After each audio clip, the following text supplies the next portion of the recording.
Muy buenos días, estimados compañeros. Agradezco profundamente a la FAO esta invitación para compartir experiencias y enriquecernos colectivamente. Y para mí es un extraordinario gusto, además de saludar a los colegas de todos los países de América Latina, en particular compartir hoy con los compañeros de Cuba, a quienes reiteramos nuestro afecto y respeto y solidaridad como México lo ha mantenido siempre, y también nuestro cariño a Colombia, país que llevamos en el corazón. El siglo XX tuvo dos características a nivel mundial. Fue el siglo de la tierra como condición para la reproducción social, pero fue el siglo de las revoluciones sociales y ninguna tuvo, sin embargo, el carácter agrario como fue la mexicana, y esta condición le da un sentido paradigmático para entender la condición agraria en México, que da cuenta de un conjunto de relaciones jurídicas, sociales, culturales, simbólicas, ambientales y jurídicas determinadas por una forma de tenencia de la tierra, que es lo que en la doctrina y la teoría en México se ha denominado la propiedad social. La siguiente, por favor. La siguiente lámina, si son tan amables. Podemos distinguir nosotros tres grandes periodos en este proceso. El primero de 1915 a 1971, significado por el amplio proceso de redistribución de la propiedad, teniendo como base los procesos de restitución, que fue el origen de la Revolución Mexicana, a los pueblos que tenían sus cédulas primordiales expedidas desde la colonia y que fueron despojados en el periodo del Porfiriato de 1870 a 1910, y que ante las condiciones de opresión y de despojo dieron oportunidad a este levantamiento popular que llevó como bandera y divisa la tierra. Por eso es clásico decir en México que un pueblo sin tierra y sin libertad hizo la Revolución Mexicana.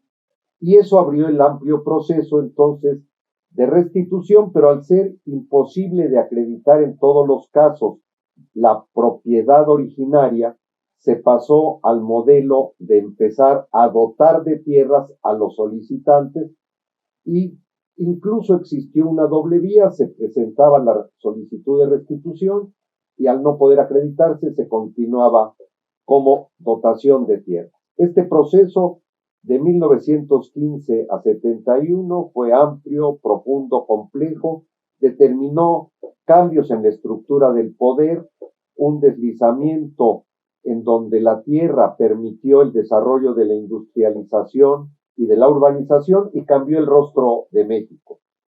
Fundamentalmente de los años 30 al 70, el soporte de la tierra permitió que estos procesos se fundaran en el abastecimiento abundante de materias primas y de alimentos, pero que los requerimientos del desarrollo industrial, ya hegemonizado por un sector capitalista orientado fundamentalmente a la producción para la exportación, generó que se contuvieran los precios de alimentos y materias primas para que al mismo tiempo pudieran contenerse los incrementos salariales sin que la clase obrera sufriera una merma significativa en su calidad de vida, pero se trasladó este proceso al campo, que además había sido un soporte del mercado interno al haberse convertido los campesinos en productores y en consumidores, de tal manera que se cinde el círculo económico de producción, distribución, cambio y consumo, empieza a disminuir la participación del campesinado como adquirentes en el mercado interno, pero también la contención de los precios y condiciones de producción agrícola, que es una parte componente de lo agrario, pero no lo es todo, empezó a significar que decayera la producción. Por eso en 1971 se busca una condición remedial en que se mantuvo el reparto de tierras, pero se busca ampliar las condiciones del estado de intervención y participación para sostener la economía campesina, que se revelaron insuficientes, y por lo tanto se ingresa a partir de 1992 en un cambio radical, termina el reparto de tierras, se establecen condiciones para abrir un proceso de privatización de la tierra de ejidos y comunidades. Vale decir que hasta 1992 los ejidos y las comunidades no eran propietarios de la tierra. Aquí hay otra singularidad de México que nos caracteriza a nivel mundial.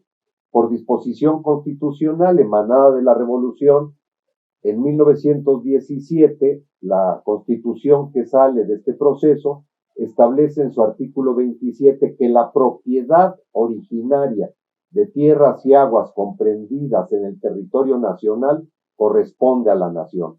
Es algo que significa México, la propiedad originaria en términos de la nación, y por lo tanto los ejidos y comunidades que son restituidos o dotados en este proceso son posesionarios de la tierra. En 1992 se les convierte en propietarios y se establece la condición individual de que quienes integran estos núcleos sociales, ejidos y comunidades constituidos legalmente, puedan en lo individual, en el caso de los ejidos, a pasar a ser propietarios y disponer para que sus tierras a través de la compraventa salgan del régimen agrario social y se conviertan en propiedad privada. Es lo que actualmente se llama en México la contrarreforma agraria. Adelante, por favor. Todo este proceso de 1915 a 92 estuvo significado por una legislación que tuvo un sentido de continuidad, de los cuales destaco los códigos agrarios de 34, 40 y 42, que tienen continuidad en lo que se refiere a los procesos de redistribución de la propiedad, es decir, entender la reforma agraria como redistribución de tierras, con procesos que tienen como base tres elementos fundamentales. Primero, que haya un grupo de solicitantes organizados que reclaman o la restitución o la dotación, que tengan que ser un número superior a 20 personas, que constituyen un comité particular solicitante. Las tierras afectables son aquellas que rebasen los límites de la pequeña propiedad en manos individuales, que son 100 hectáreas de riego básico o su equivalente en humedales o en agostadero de mala calidad, en que va cuatruplicando el número de hectáreas posibles de afectar.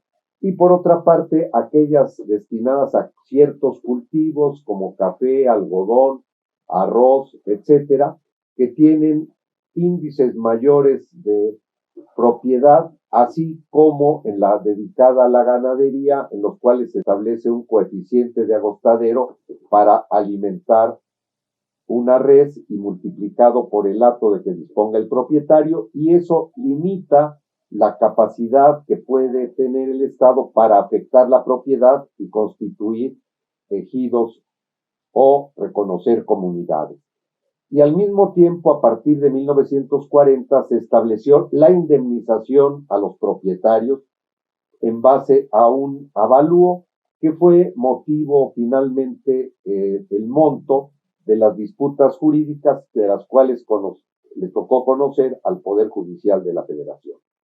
En 1971, manteniendo estos procedimientos, se buscó ampliar las facultades del Estado para la organización productiva y la capacidad de poder incorporarse al crédito y a otras acciones de beneficio a través de políticas sociales del Estado que no lograron cumplir con sus objetivos, y por eso finalmente arribamos a esta ley agraria de 92. Pero ¿cuál fue el saldo de esta redistribución de la propiedad social, que es el horizonte sobre el cual trabajamos desde 1992? La siguiente, por favor. La siguiente lámina. Resultado del proceso de redistribución, actualmente cerca de 99,000, 100,000 hectáreas son propiedad social, que es el 51% del territorio nacional, constituida por 32,236 núcleos agrarios, 2,420 comunidades restituidas y 29,816 ejidos, en las cuales son titulares 4,5 millones de ejidatarios o comuneros, y de los cuales a la fecha un 26, casi un 27% son mujeres, y hoy hay un propósito especial de seguir impulsando el acceso de las mujeres como titulares de derechos. Adelante, por favor, la siguiente. Los principales cambios de la reforma de 92, ya mencionaba, el fin del reparto agrario, las nuevas características de la propiedad social en que pasa a ser propiedad de los núcleos y la posibilidad de los titulares de derechos individuales de convertirse en propietarios y poder enajenar sus tierras para salir del régimen ejidal o comunal y convertirse en propiedad privada. En compensación a esta circunstancia que generó un amplio descontento por el fin del reparto agrario entre todavía núcleos que estaban solicitando tierras, el Estado concedió una vieja aspiración que estaba establecida desde Emiliano Zapata en 1913 y fue la creación de los tribunales especializados, los tribunales agrarios. Y con motivo de la creación de los tribunales, que va a ser el punto central que voy a dedicar después, se constituye la Procuraduría Agraria como una instancia de asesoría y representación para que pueda apoyar las demandas, solicitudes o defensa de los campesinos ante los tribunales agrarios, que es una institución que tiene el carácter de organismo descentralizado, un amplio grado de independencia, aunque está sectorizada en el gobierno federal, y se crea el Registro Agrario Nacional como un catastro de los ejidos, comunidades y de los titulares a su interior, que es un órgano desconcentrado. ¿Cuáles son las consecuencias al interior de los núcleos a partir de 92? Primero, que tienen autonomía, personalidad y patrimonio propio.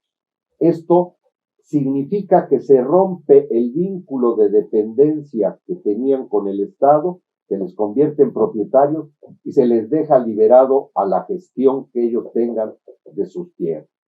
Y para ese efecto se constituye y se le reconoce el carácter a la asamblea de órgano máximo de decisión en relación a la tierra dentro de los ejidos, su determinación, delimitación y asignación de derechos al interior de cada ejido y comunidad, y para los efectos de su gestión se determina que será representado por un comisariado ejidal y un consejo de vigilancia que cuidará que los actos que asuma la asamblea y el comisariado ejidal estén apegados a la ley. Y se constituyen los sujetos agrarios en que se establece una jerarquía. Primero, los ejidatarios y comuneros, que son propietarios individuales de la tierra o forman parte de la colectividad en el uso común, que sigue manteniéndose como una figura en donde tienen una participación porcentual y tienen la posibilidad, no la obligación, de acceder al usufructo colectivo de las tierras. Por otra parte, y además los ejidatarios y comuneros tienen el derecho de participar, votar en las asambleas, elegir y ser elegidos.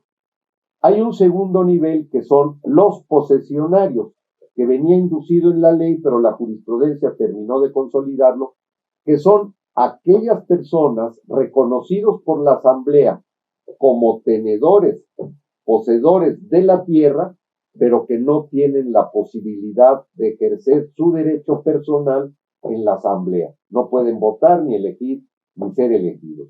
Y finalmente una tercera categoría, que son los avecindados, que son quienes no tienen tierra, pero viven al interior del núcleo agrario, donde realizan diversos servicios.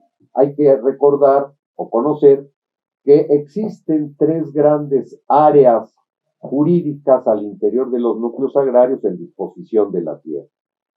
En primer lugar, las tierras de uso común, que son propiedad colectiva y son, dice la ley, el sustento económico del ejido. Las parcelas, que es la propiedad individual que se le asigna a cada titular de derecho, ejidatario o posesionario. Y finalmente se reconoce la existencia de un asentamiento humano, que va a ser el lugar principal de concentración poblacional donde se establecen las viviendas.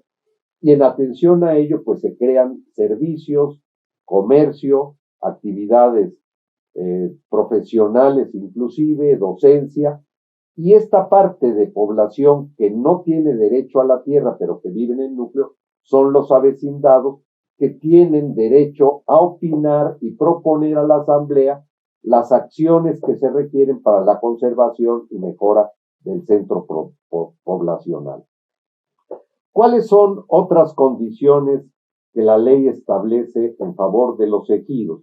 Primero, la posibilidad de asociación entre ellos para crear figuras jurídicas productivas y en relación a otros ejidos o incluso con particular. Eso buscaba una forma de financiamiento al campo que no se dio y no se ha dado por las desconfianzas mutuas entre inversionistas y ejidatarios. Las pocas experiencias afortunadas que existen, pues han subsistido, pero no pasan de 20 en 30 años de existencia de la ley. Y por otra parte, pues ha habido en compensación en la vida económica de los ejidos la posibilidad de realizar contratos de usufructo o de enajenación a través de la adquisición del dominio pleno, en donde cada titular solicita a la asamblea lo autoricen y esta propiedad individual puede ser enajenada saliendo del régimen ejidal. Es importante mencionar que solo el 5% de los 32.900 núcleos ha asumido el dominio pleno. ¿Qué quiere decir? Que la cultura y el valor simbólico que la tierra mantiene en los núcleos agrarios establece una férrea defensa para la privatización de la tierra. Y esto es una condición que, sin embargo, ha ido vulnerándose a través de personas ajenas a los núcleos que adquieren tierra y son reconocidas como posesionarios, pero que están sujetas al régimen ejidal y a las disposiciones de la asamblea. La siguiente, por favor. Con todo, para los efectos de esta plática, es importante mencionar que en 1992 se reforma la Constitución y en el artículo 27, su fracción 19, establece la creación de los tribunales agrarios, dotados de autonomía y plena jurisdicción para una expedita y honesta impartición de justicia para garantizar la seguridad jurídica en la tenencia de la tierra ejidal y comunal y de la pequeña propiedad cuando entre en confrontación con los derechos de los ejidos y comunidades. Y una cosa muy importante, todo el proceso de redistribución de la propiedad de 1915 a 92 se fundó en el carácter federal de la jurisdicción agraria para el reparto de tierra, lo que impuso condiciones de subordinación a los cacicazgos locales, a los intereses que existían en los estados de la federación. Y esta condición se mantiene siendo federal la existencia de los tribunales agrarios, que son un órgano jurisdiccional autónomo, no subordinado al poder jurisdiccional formal, no forman parte del poder judicial de la Federación en México, sino del poder jurisdiccional en sentido amplio, como la teoría constitucional reciente ha venido señalando. Y finalmente, para establecer la relación de quienes están en los núcleos agrarios reclamando para que se resuelvan diversas controversias de orden jurídico que tienen una base económica o social, se crea la Procuraduría Agraria. La siguiente, por favor. Y empiezo hablando de la Procuraduría Agraria. La Procuraduría Agraria es una viejísima institución que hunde sus antecedentes en los procuradores de indios que todos los países de América Latina tuvimos en el proceso de la colonia, y posteriormente fueron creándose diversas instancias durante el siglo XIX hasta que en la legislación de la Revolución de 1915 en adelante se crea una figura pequeña dentro de los organismos responsables de la redistribución de la tierra, que fue una Procuraduría Agraria, que apoyaba que los procesos internos para la conformación de los grupos de solicitantes, la actualización de sus padrones, la integración de sus expedientes estuviera adecuada. Pero con la reforma de 92 deja de ser una dependencia interna en la Secretaría entonces de Reforma Agraria y se constituye como un órgano descentralizado, prácticamente un órgano autónomo en términos jurídicos. ¿Cuáles son las funciones que desarrolla? La primera es la de orientación y asesoría. Vamos a ir de abajo hacia arriba. Y de ello, muchas solicitudes de atención son gestiones administrativas para la obtención de acceso a programas de apoyo a la producción, a los servicios básicos. El segundo es de atención a quejas y denuncias, sea en contra del propio núcleo, de los órganos de representación o de funcionarios de la Procuraduría o de cualquier órgano de gobierno. Y nosotros la instrumentamos y establecemos en base a ello la acción jurídica correspondiente. Tercero, a partir de esta condición, tenemos la de apoyar el ordenamiento que se establezca, que es la delimitación, destino y asignación de las tierras al interior de los núcleos agrarios. Esto se convirtió en un programa institucional desde 1992 y hoy el 96% del total de núcleos han llevado a cabo este proceso de ordenamiento que da certeza jurídica. Y a partir de ello, el cuarto elemento es la organización agraria básica y económica. La Procuraduría Agraria apoya para actualizar el censo interno y la determinación en base a acuerdo de asamblea de quiénes son los que tienen derechos al interior del ejido y apoya para la actualización del lineamiento jurídico interno que precisa y norma la vida interna, que es el reglamento interno de los ejidos o el estatuto comunal. Y damos también una asesoría sobre los derechos individuales y colectivos. Pero el proceso interno en la vida de los núcleos o en su delimitación externa o en relación a sus procesos de asociación genera diferencias y problemas y por ello cuando se presentan dificultades en los cuales filos jurídicos como los asuntos sucesorios, la delimitación interna de las parcelas, los límites de los ejidos y sus colindancias presentan esta conflictividad, el primer servicio que ofrecemos es la conciliación. El eslogan que usamos es resolver los problemas de campesino a campesino, en el marco de la ley y en base a las pretensiones de ambos, pero se ha logrado establecer en esta cultura de la conciliación que a través de este procedimiento posiblemente ninguno obtiene todo lo que quiere, pero obtienen más de lo que requiere.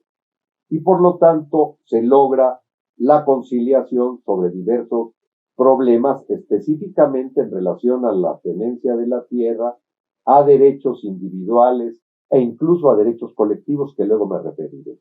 Y por último, si la conciliación no es posible, asumimos la representación legal para establecer la demanda y acompañar durante todo el proceso jurisdiccional a los sujetos agrarios. La siguiente, por favor. Los tribunales agrarios están integrados por un tribunal superior agrario, que es un tribunal de avanzada, quien le compete conocer los recursos de revisión, los conflictos de competencia entre los tribunales unitarios, que son unidades jurisdiccionales con una determinación jurisdiccional territorial específica, establece la jurisprudencia, conoce de los impedimentos y excusas de los magistrados, y hay una figura muy interesante para hacer avanzar los procesos jurisdiccionales, que es la excitativa de justicia, cuando un acuerdo o una resolución no se emite en los términos previstos en la ley, o no se emite con oportunidad aún dentro de los términos de la ley, el justiciable tiene la posibilidad de determinar una excitativa de justicia que se resuelve en 24 horas a partir de su presentación por el Tribunal Superior, obligando al Tribunal Unitario o incluso a los propios magistrados del superior a emitir en 24 horas la determinación que se reclama. Y tiene a su vez el Tribunal Superior la facultad de atraer los juicios agrarios que se ventilan en los unitarios cuando están puestos en estado de resolución. Práctica que no se ha llevado a cabo de manera efectiva en toda la vida de los tribunales agrarios de 1992 a la fecha. Y es algo en lo cual la Procuraduría Agraria va a empezar a ejercer de manera sistemática el derecho de solicitar la atracción cuando los conflictos sociales requieren de una óptica colectiva que permita una mejor resolución. La siguiente, por favor. Ahora bien, la jurisdicción agraria se lleva a cabo fundamentalmente por los tribunales agrarios. Son 56 en este momento distribuidos en todo el territorio nacional, buscando fundamentalmente mantener una equidad entre el número de núcleos agrarios. Los 32,000 distribuidos en el territorio nacional, pues tienen una expresión territorial variada y diversa. Hay estados que tuvieron una vocación agrarista. Por ejemplo, el del que soy originario, Veracruz, tiene el 10% del total de núcleos del país. Hay 33,200 núcleos en Veracruz. Esto significa que entonces hay 3 tribunales agrarios en Veracruz. Hay otros estados donde solamente hay uno. Oaxaca, que tiene cerca de 3,000 núcleos agrarios, también tiene 3 tribunales agrarios. Y así en todo el país hay estados que tienen un solo tribunal agrario. Ahora bien, de estos aspectos de los tribunales unitarios, hay algunos que se refieren a acciones colectivas y otros a acciones individuales.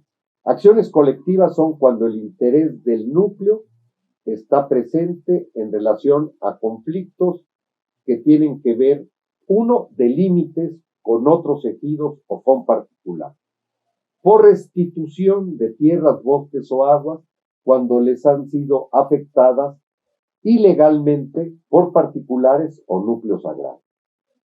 Tercero, de las nulidades que provienen de atacar y calificar con esta condición jurídica a acuerdos y resoluciones llevadas a cabo antes del inicio de la legislación agraria y que afectaron la vida y propiedad de los pueblos. Y también de la nulidad de acuerdos dictados por autoridades agrarias. Aquí se determina que autoridad agraria pasa a ser cualquier órgano de gobierno que establezca una determinación que afecte la propiedad y disfrute de los núcleos agrarios. Por ejemplo, un bando municipal para crear un depósito de basura dentro de un núcleo agrario puede ser combatido a través de la nulidad por la falta de consulta, por la falta de convenio, etc. Y todas las demás acciones son individuales. Son controversias entre los sujetos agrarios con sus órganos de representación, cuando desconocen un derecho individual, no participar en la asamblea, no cumplir con los mandatos de la asamblea. Uno de los juicios más socorridos son las controversias por la sucesión de derechos.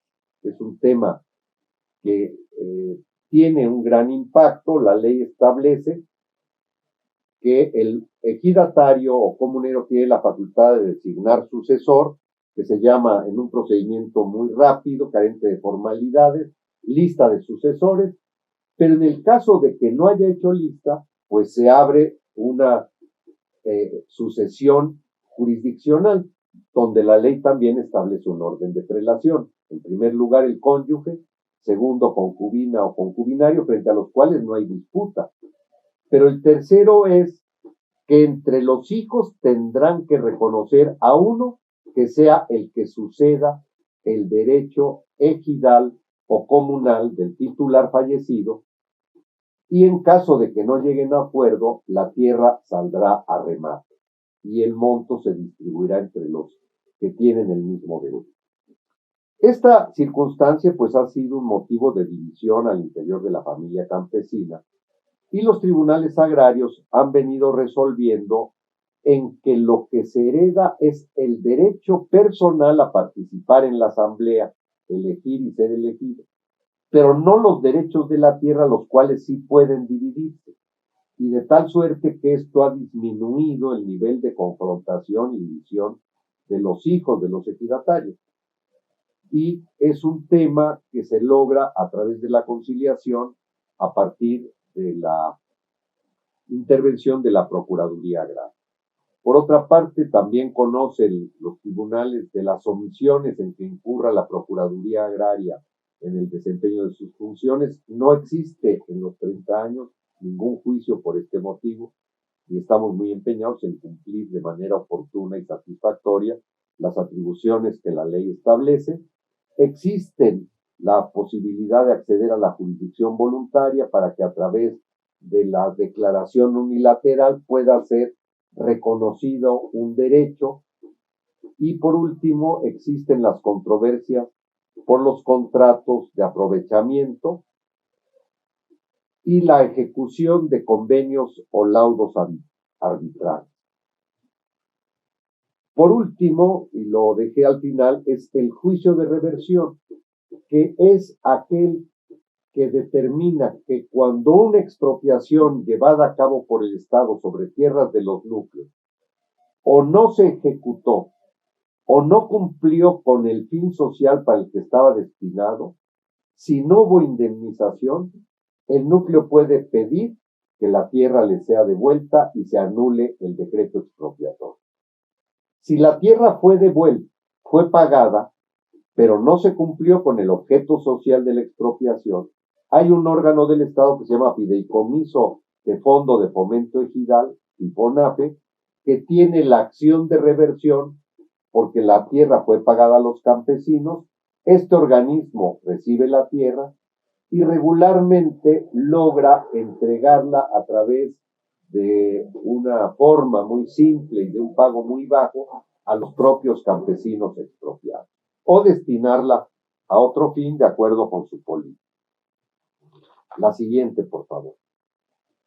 Finalmente, hablamos del Registro Agrario Nacional, que tiene el registro de la tenencia de la tierra y el control documental, en donde se inscriben primero cuál es la relación, el padrón de los titulares de derecho por núcleo, de lo cual van a desprenderse las acciones correspondientes a su participación en las asambleas, a las sucesiones, etcétera, y las modificaciones que va sufriendo, así como el destino y asignación de las tierras, de tal manera que teniendo la relación de beneficiarios, puede, en función de lo que la asamblea establezca, cuáles son las tierras de uso común que tiene un ejido, 80 hectáreas, decide la asamblea, y hay 40 ejidatarios, se les distribuye porcentualmente y se les expide un título sobre tierras de uso común con el porcentaje. No puede haber una determinación de tierra individual porque son de uso común, y con base en ello ellos tomarán las acciones de asociación o de aprovechamiento del porcentaje que corresponde. Segundo, cuando son parcelas se expide un título parcelario identificado en su superficie con su plano correspondiente, así como lo que corresponde a la propiedad de las tierras dentro del ámbito urbano, que son los solares urbanos. Y por disposición jurisprudencial, cuando los solares son titulados, salen del régimen agrario y se convierten en propiedad privada. Así que el centro de población tiene ya una actividad en relación con la tierra que no pasa por lo agrario. Los juicios agrarios que se ventilan en los tribunales agrarios unitarios son aproximadamente, durante los últimos 5 años, 36,000 juicios por año. Quiere decir un promedio de 1,000, quiere decir que esta circunstancia implica que el 80% de ellos participa la Procuraduría Agraria. Nosotros llevamos a cabo la Procuraduría Agraria más de 100,000 acciones de atención, orientación, cerca de 30,000 procesos conciliatorios y aproximadamente 32,000 representaciones de los sujetos agrarios ante los tribunales. Las acciones colectivas como restitución, conflicto por límites y nulidad de resoluciones de autoridades agrarias son recurribles mediante el recurso de revisión ante el Tribunal Superior Agrario. Esto determina que el número de juicios que conocen revisión el Tribunal Superior Agrario es muy reducido y ha venido disminuyendo en la medida que se han establecido condiciones muy precisas, claras respecto a la tenencia de la tierra, a los límites de los ejidos. El resto de las acciones individuales solo tienen el juicio de amparo, no tienen el recurso de revisión. Las resoluciones del Tribunal Superior en recurso de revisión son recurribles por vía de amparo, que es el habeas corpus que tenemos en México como una instancia particular creada en nuestra doctrina jurídica y en nuestra Constitución desde el siglo XIX, el amparo mexicano, que es ampliamente conocido también. Y se ha logrado a través de la acción de la Procuraduría, de los tribunales y del registro agrario, algo que es muy difícil de medir y de evaluar, que es la tranquilidad social y la paz social en la tenencia de la tierra. Los problemas que existen en relación a conflictos sociales vinculados a ejidos ya no tienen que ver con la tenencia de la tierra, en lo fundamental de manera colectiva.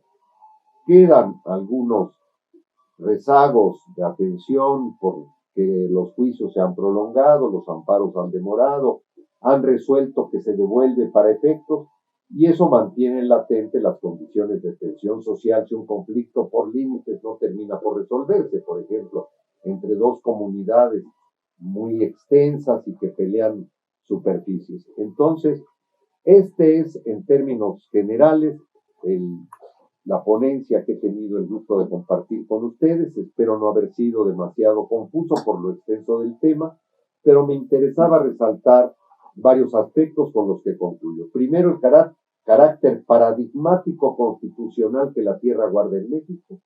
Segundo, la importancia y el peso específico del sector social que tiene el 51% del territorio nacional. Y tercero, cómo en ello interviene hoy la jurisdicción agraria y que la acción de la Procuraduría Agraria es más que la intervención como representante en los juicios agrarios ante los tribunales.